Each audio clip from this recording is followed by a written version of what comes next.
Sometimes it feels impossible to change the world. It's such a large place, you don't know where to start. What if you start simply with an idea on paper? My name is Jon Acuff. I write books and a blog called StuffChristiansLike.net. A few years ago, my daughter Ellie and I were looking at a book about weather, and on one of the pages about famine and drought, she saw a picture of a starving child. You're not okay with that, are you, Dad? Do other people know about that, Dad? Are you doing anything about that? And I wasn't. That's when I asked the Stuff Christians Like community if we could be bigger than a blog and raised $30,000 to build a kindergarten in the rural highlands of northern Vietnam.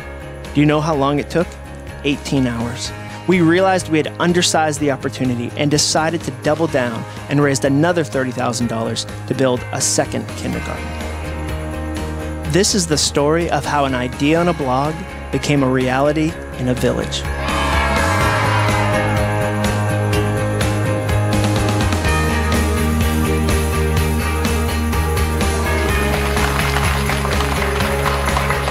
We just had a ceremony to talk about this kindergarten, which readers of Stuff Christians Like and Samaritan's Purse partnered together to build. And it is huge. I don't know if you can see the size of it, but it's just overwhelming what a little bit of effort in a blog community can do in a village like this. Once the project was funded, Samaritan's Purse staff worked for a year to build the 2 buildings in areas where young kids wouldn't be in school at all if Stuff Christians Like and Samaritan's Purse hadn't shown up.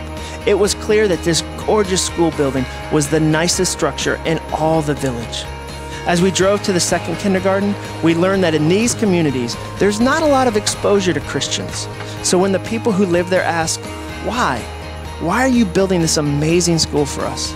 They're told that like all the work Samaritan's Purse does, it's an expression of the love of our Savior.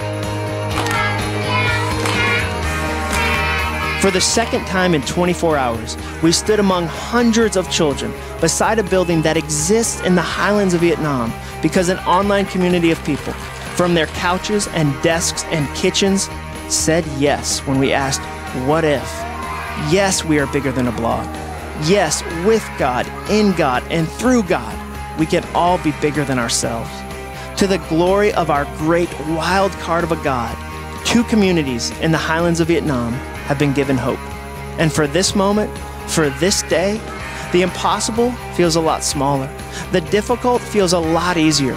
And the potential of what a community of people online can accomplish when they lean into God feels undeniably big. That's our story about how an idea on a blog became a reality in a village. So the question now is, what's your idea?